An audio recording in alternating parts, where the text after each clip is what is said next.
Now, Channel 4 News has seen the fresh claims surrounding the death of Princess Diana that are currently being assessed by Scotland Yard. Information passed to the police is thought to include an allegation that the British military may have been involved in the deaths of Diana and Dodi Al Fayed after their car crashed in Paris 16 years ago.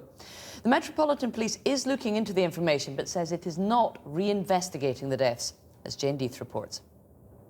The idea the SAS was involved in the Princess of Wales' death appears to have come from within the SAS, but was it the delusion of a troubled soldier?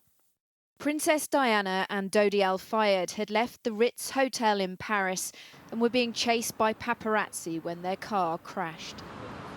In 2008, an inquest jury found they'd been unlawfully killed, partly down to their driver, Henri Paul, who was drunk and speeding.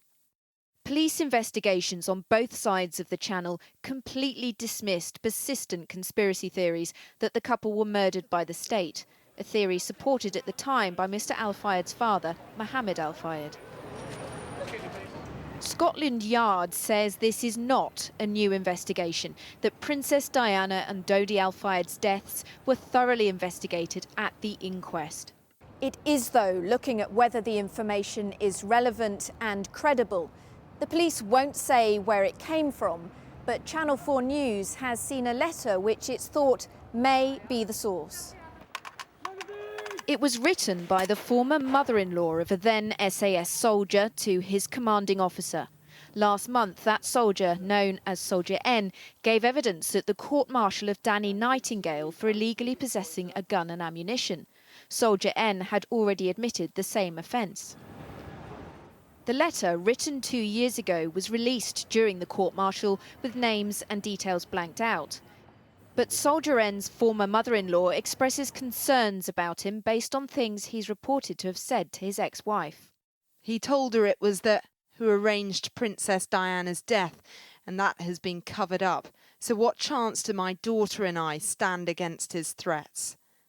The letter says he'd told his ex-wife he could make her disappear, warning some members of the SAS had a box with the name, address and details of what they want done for private jobs.